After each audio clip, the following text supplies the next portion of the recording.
Hello everybody, it's Shady here, and today I want to talk about the Silent Hill 2 remake because it's actually amazing. Obviously, yeah, first thing I want to talk about, obviously I need to give a bit of preamble. So obviously, yeah, I'm a massive fan of the Silent Hill series. I've played basically all of them. I played 1, 2, 3, 4, Shattered Memories, one or two others. Obviously I haven't played Downpour Homecoming, but, I'm a pretty seasoned veteran.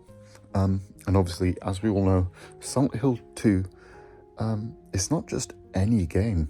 This is a game that is kind of up there at the apex of gaming. It's in those kind of top 10 lists of greatest games of all time. Think about like Ocarina of Time, Metal Gear Solid, Final Fantasy 7, a few others, Chrono Trigger, for example. It's up there with those games as like the very best. It's almost not just a game, it's like a cultural icon. And it's kind of, it's regarded as one of the greatest horror games of all time.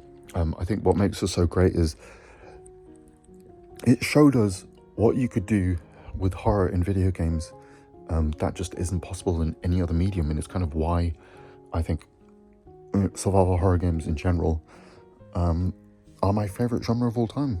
It elevates horror, and Silent Hill 2 kind of did that at the time, back in 2001. So obviously, like a lot of us, when they announced this remake, because of how we know Konami have treated their franchises for years, they kind of stopped making games, firing Kojima, releasing the Silent Hill HD collection, and just a lot of bad decisions they've done over the years.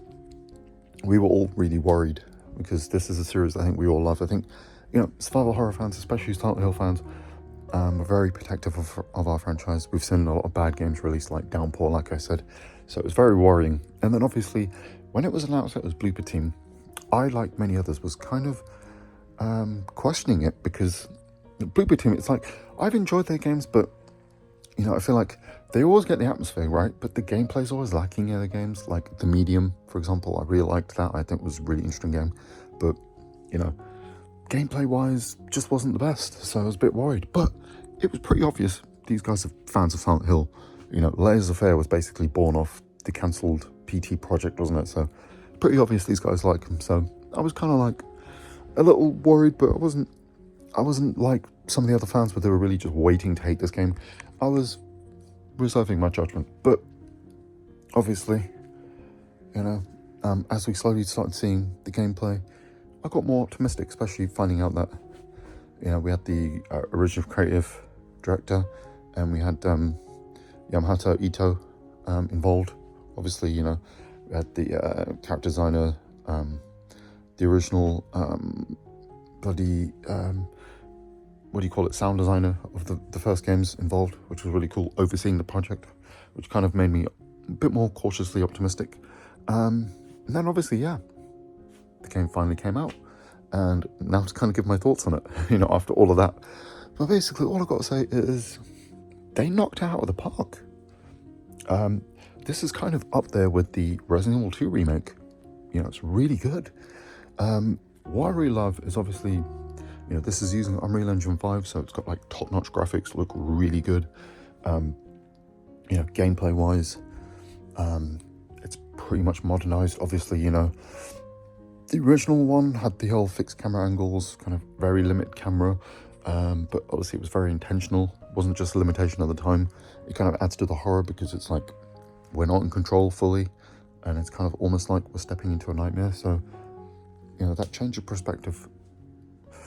So to be able to do that, but still make the game scary, was really good. Obviously, that was a big thing with Resident Evil 2 as well, the remake. But that change of perspective allows you to add, we know what we can see, if that makes sense. Or what I'm trying to say is, it means you have to kind of change things up with the horror, and I think the game does a really good job of that. Obviously, I just want to make it clear, I'm about halfway through the game, so I haven't actually completed it yet. But yeah, the opening sequence is really good, done differently. Like, they've added a lot to the game, they changed things up, but it's still paced very well. It hasn't kind of, messed with the game's flow. I really like it. There's like, the opening section is a lot more, before we get to the West Side apartment building, There's a lot more to do around Silent Hill. There's a lot more to see, more buildings to explore. There's this really cool mechanic where you can smash windows, which I'm just loving. And I even got a trophy for like smashing 50 windows, which is amazing. And obviously you can find items and stuff by doing that. And then obviously, yeah, the sound design is amazing. I think we can all agree Silent Hill's been the best game when it comes to this, out of horror games, when it comes to atmosphere and sound design.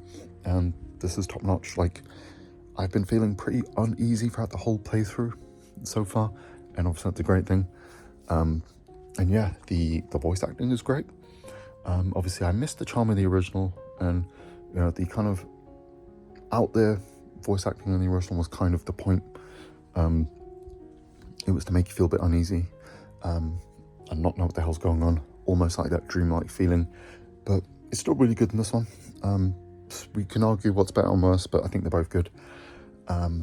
Obviously, you know, the actual gunplay is improved. Obviously we've got the melee weapon, and obviously you've got guns. It's not like perfect. You can't aim like, you know, like it's not like bloody Doom or something, or some kind of really, you know, shooter. Obviously you still got the kind of the sway when you're trying to aim, so you have to kind of take your time. There's still an element of having to pick your fights. One thing I do like is the enemies are actually threatening, unlike the original. So that was also one of the issues with the original game. The enemies are very easy to avoid and kind of posing a real threat. Obviously there's times when you have to fight them, but it's always better to run. Whereas in this one, there's a lot of segments where you have to fight the enemies. This is one thing I like, but don't at the same time. There's like a few moments where you'll fight an enemy and then other ones will just pop out of nowhere and surround you. It's kind of annoying because the game isn't really good at multiple encounters. It's definitely designed for more of a one-on-one. But I do like the dodging system. That's really cool, and I like it. Kind of feels like they've done the Costello Protocol combat better than what that was going for, where there's a little bit of back and forth with enemies. You can't just spam the tap button, you have to dodge, kind of think about what you're doing there. But it's really good, really effective. There's another thing I don't like, that there's no multiple targeting system. You're just sort of automatically locked to whoever the first one is in your view, which is kind of annoying. Obviously I want to get over another gripe which I have, which is kind of, this is just me, but the cutscenes are locked at 30, which is annoying. In the original PS2 version, obviously they were pre-rendered, but they were 60 and they looked really good. It's annoying when you're playing in performance mode where it's 60 and then it goes to 30. Just a little gripe I have. Probably a limitation of the hardware because it is Unreal Engine 5 after all. But still really good. Performance mode seems to be pretty good. I think there's a few dips here and there, but it's not that noticeable. But the game still looks great. You know, it's still great to have that option on PS5 anyway, which is what I'm playing on. When, you know, playing on Unreal Engine 5. I heard the PC version, there's some issues with stutter and stuff. But yeah, that probably vary depending on your hardware setup. And obviously, yeah, you can unlock the frame rate. If you've got a powerful enough PC, you can run at 120 frames if you want, which is cool. But yeah, pretty great game overall. I have to say, I really love it. I'm excited for the future of the series, and I just can't believe we have another good Silent Hill game. Obviously, I have to kind of put a little bit of a caveat here. This doesn't necessarily mean the future games like Townside and F are going to be good, because this is a remake, and this is done by Bloober Team, fans of the original game. It's kind of not difficult to change it, because obviously one thing I forgot to mention as well, the dialogue, for example, pretty much almost all the same from the original, cutscenes, everything. Yeah, so they had a kind of a really good base to just work on.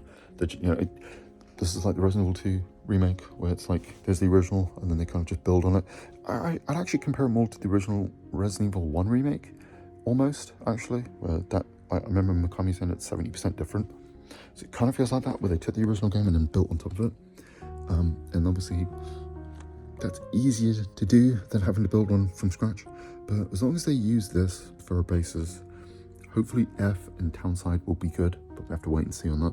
So obviously it's a great starting point, and I kind of hope that Bloober Team, sorry, I was going to call them Blue Point, and Bloober Team kind of got mixed up. But yeah, hopefully they are able to remake 1 and 3, because someone made a very good point. Obviously the reason why they remade 1 was because, well, 2, because obviously it's the most popular, and it's a standalone. And then obviously when you after remaking 1, 2, 3 follows straight after, doesn't it? So it just makes sense. So hopefully we get at least a remake of Silent Hill 1, which would be great. Yeah, just great to have Silent Hill back. And yeah, we're in a great place for survival horror right now, so it's awesome. Yeah, thanks for watching, guys. Hope you have a great rest of your day, and I'll catch you in the next one. Have a good day.